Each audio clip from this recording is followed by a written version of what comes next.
કેમ છો બધા? આજે આપણે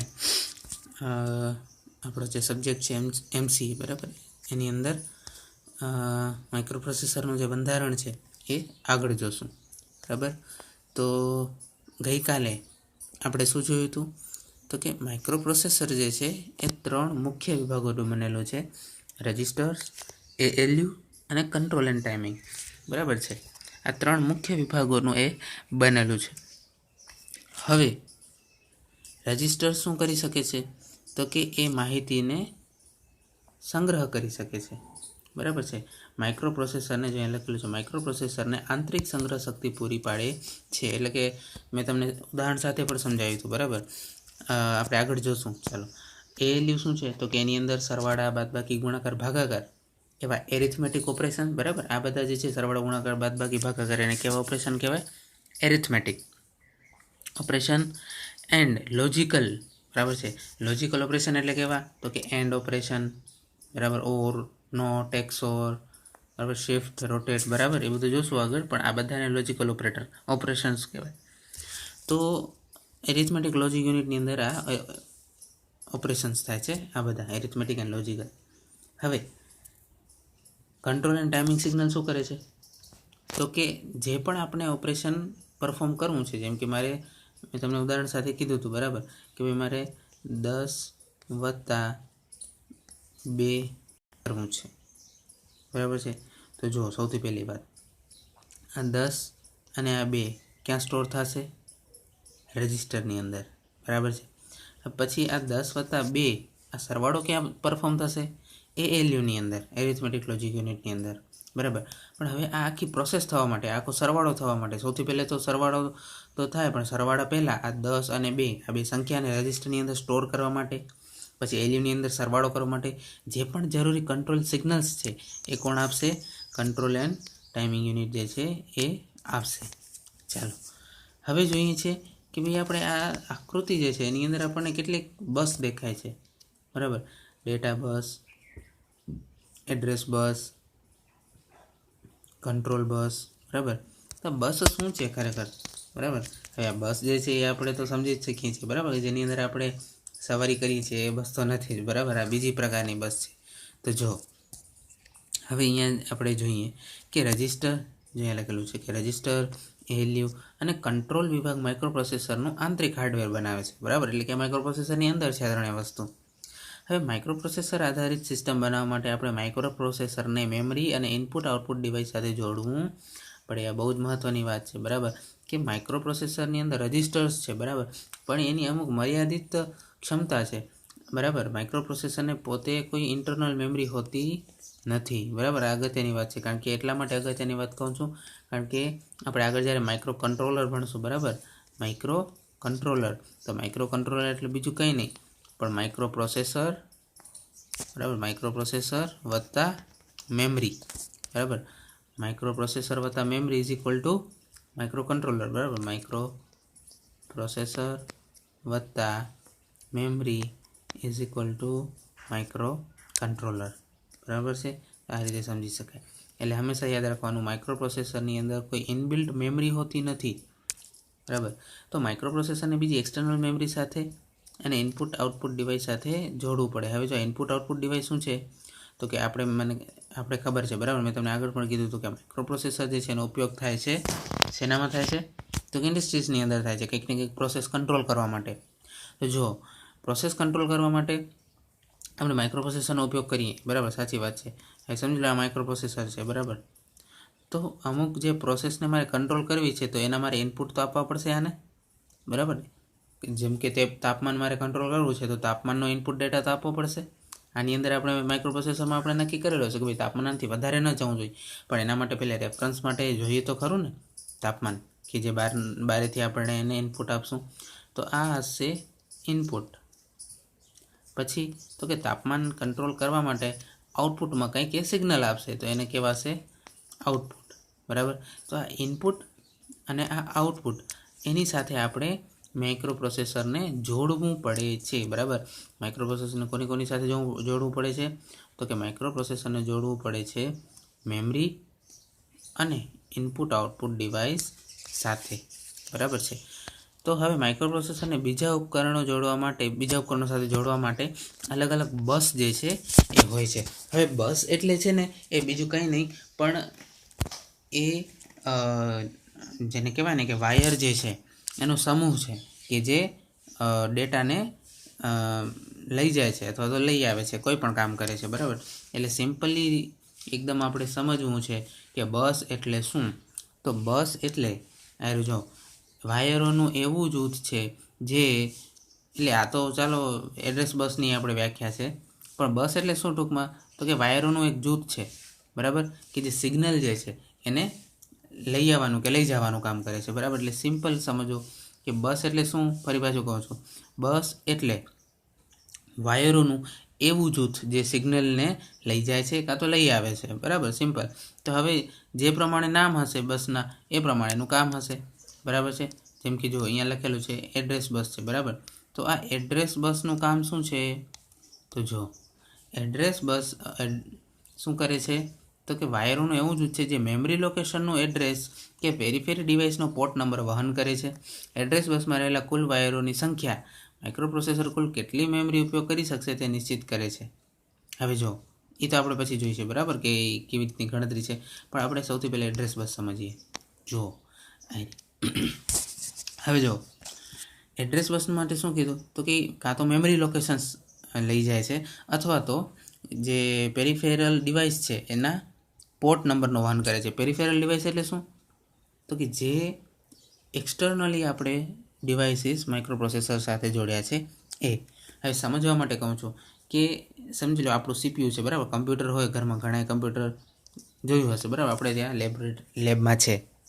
તો સીપીયુની સાથે જો હું જોડું છું મોનિટર, એની સાથે જોડું છું હું માઉસ, એની સાથે જોડું છું હું કીબોર્ડ, એની સાથે જોડું છું હું સાઉન્ડ, તો આ બધા જે છે આ, બરાબર, આ બધા જે છે આ સાઉન્ડ, માઉસ, આપણે કીબોર્ડ, બરાબર, મોનિટર, એ બધા જે છે એ સીપીયુ માટે પેરિફેરલ ડિવાઇસીસ કહેવાય, બરાબર, સમજો। સીપીયુ જે છે એની સાથે હું જોડું છું માઉસ, પછી કીબોર્ડ, સાઉન્ડ જોડું છું, મોનિટર જોડું છું, બરાબર, પ્રિન્ટર જોડું છું, બરાબર, પ્રિન્ટર પણ જોડું છું। તો આ દરેકે દરેક વસ્તુ જે છે, બરાબર, એ સીપીયુ માટે શું કહેવાય, પેરિફેરલ યુનિટ, એટલે કે એક્સટર્નલી કનેક્ટ કરેલી વસ્તુ, બરાબર।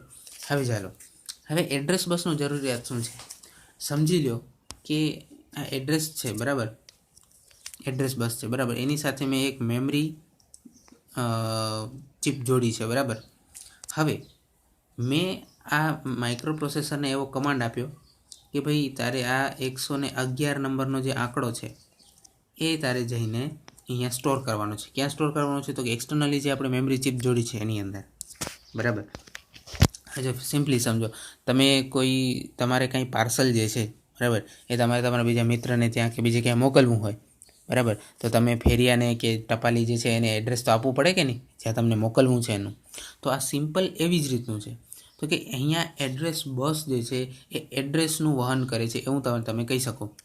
એડ્રેસ બસ એડ્રેસનું વહન કરે છે કે ભાઈ આ ડેટા જે છે એ ક્યાં લઈ જાવો છે, અથવા તો કોઈ ડેટા ક્યાંથી લઈ આવો છે, બરાબર, ભાઈ માટે એડ્રેસની જરૂર પડે, બરાબર। કોઈ મિત્ર આપણને કંઈ મોકલે તો એને આપણું એડ્રેસ લખ્યું હશે અથવા તો ટપાલીને આપેલું હશે, બરાબર, તો જ આપણી પાસે પહોંચે ને કોઈ વસ્તુ। અથવા તો મારી કોઈ વસ્તુ મારે મિત્રને કે કોઈને મોકલવી છે તો હું ટપાલી ફેરિયાને એડ્રેસ આપીશ જ્યાં મારે પાર્સલ મોકલવું છે, બરાબર। તો આવી રીતનું છે એડ્રેસ બસ, એડ્રેસનું વહન કરે છે, બરાબર છે, કે ડેટા મારે જ્યાં મોકલવો છે અથવા તો જ્યાંથી મારે ડેટા લેવો છે, બરાબર। તો આ બંને વસ્તુ જે છે એ જ્યાંથી લેવાની છે અથવા તો જ્યાં મૂકવાની છે એનું એડ્રેસ આપને જોઈશે, બરાબર। મેં તમને હમણાં જ કીધું કે ભાઈ મેં આની સાથે એક જોડેલી છે મેમરી ચિપ, અને મેં જે છે આ માઇક્રોપ્રોસેસરને એમ કીધું કે 111 આ ડેટા છે, બરાબર, સમજી લો પાર્સલ છે, આ પાર્સલને તારે પહોંચાડવાનું છે આ મેમરી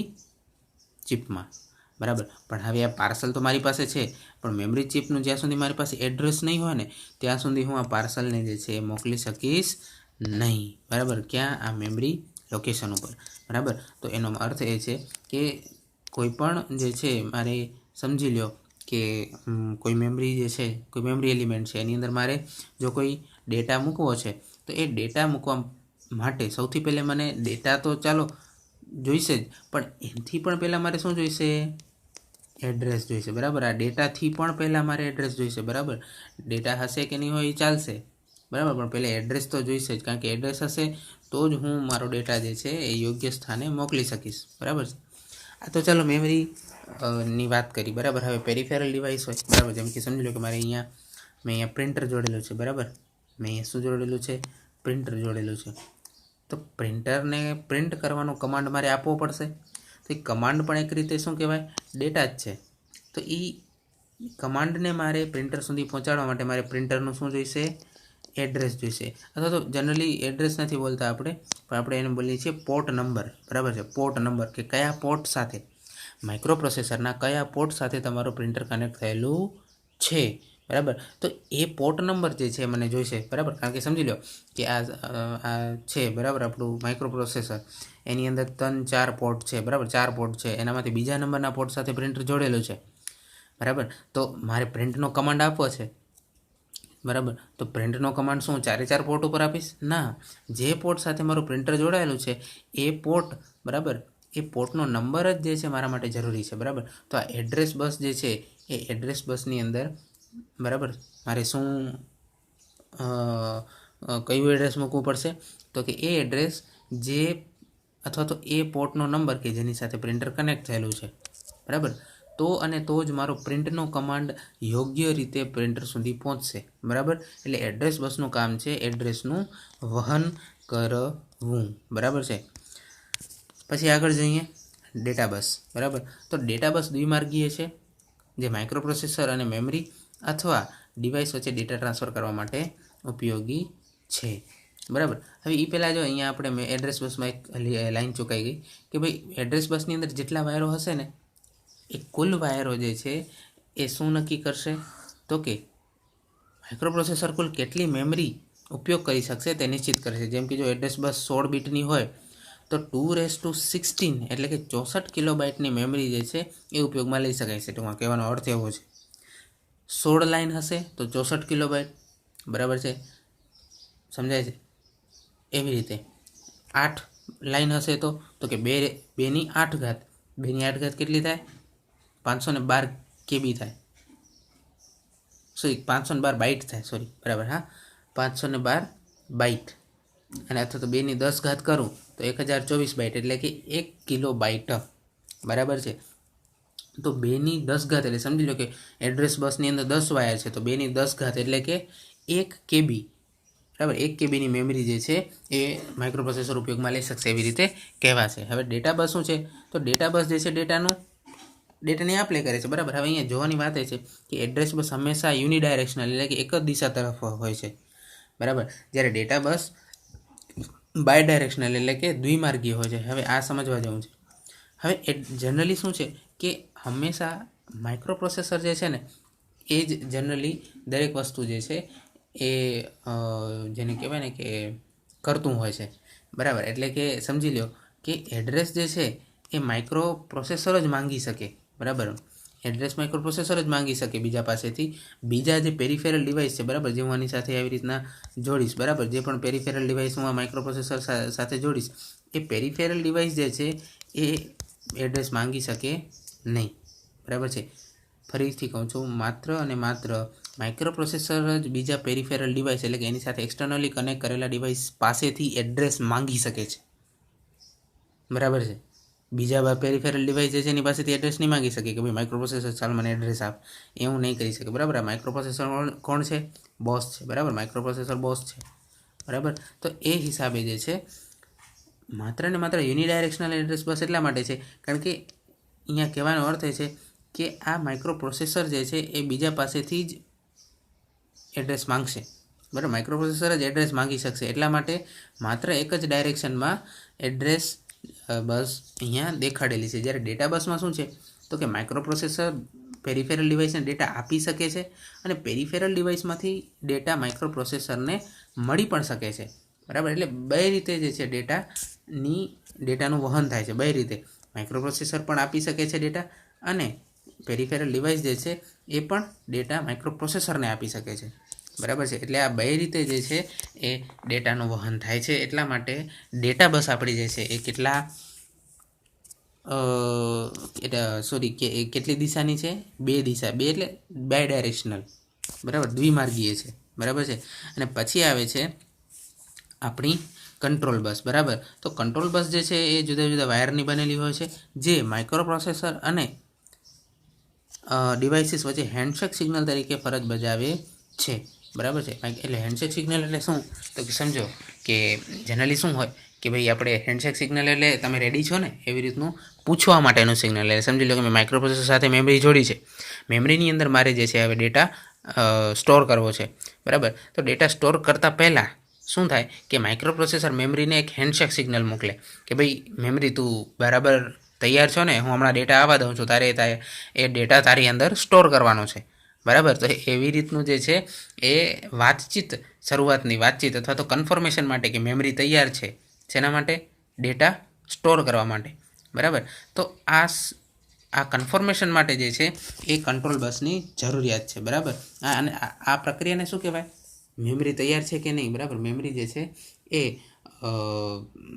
આના માટે શું કહેવાય, ડેટા સ્ટોર કરવા માટે તૈયાર છે કે નહીં, માઇક્રો પ્રોસેસર દ્વારા જે ડેટા મોકલવાનો છે તો એ ડેટા સ્ટોર કરવા માટે તૈયાર છે કે નહીં, બરાબર. તો એ કન્ફર્મ કરવા માટે શું કરવું પડે? તો કે હેન્ડશેક સિગ્નલ જે છે એ મોકલવું પડે. અને એ હેન્ડશેક સિગ્નલ કોણ મોકલશે? Control bus. હવે જો અહીંયા ઉદાહરણ પણ આપેલું છે કે માઇક્રો પ્રોસેસર મેમરી વાંચતી કે લખતી વખતે મેમરીને કાર્યરત કરવા માટે યોગ્ય કંટ્રોલ સિગ્નલ મોકલે છે, બરાબર. મેં તમને જે હમણાં ઉદાહરણ કીધું એ જ વાત, બરાબર. હવેના નેક્સ્ટ લેક્ચરમાં, બરાબર, આપણે આ લેક્ચર અહીંયા સુધી જ રાખીએ, બરાબર. આજે આપણે શું જોયું? 3 બસ જોઈ. ગઈકાલના લેક્ચરમાં આપણે જોયું કે માઇક્રો પ્રોસેસર મેઇન કયા 3 ભાગનું બનેલું છે. પછી આજે જોયું એડ્રેસ બસ, ડેટા બસ અને કંટ્રોલ બસ વિશે. એની અંદર ખાસ શું જોયું? તો કે એડ્રેસ બસ યુનિડાયરેક્શનલ હોય છે, ડેટા બસ બાયડાયરેક્શનલ એટલે કે દ્વિમાર્ગીય હોય છે, અને કંટ્રોલ બસ તો હેન્ડશેક સિગ્નલની આપલે માટે જ ઉપયોગ થાય છે. હવે માઇક્રો પ્રોસેસરનું જે સામાન્ય આર્કિટેક્ચર છે, અત્યારે જે આપણે જોઈએ સ્ટ્રક્ચર છે, બરાબર. ત્યારે જે આપણે એ સ્ટ્રક્ચર છે, બરાબર. આર્કિટેક્ચર જે છે આપણે આવતા લેક્ચરની અંદર જોશું, બરાબર. તો અત્યારે આપણે અહીંયા સુધી જ રાખીએ.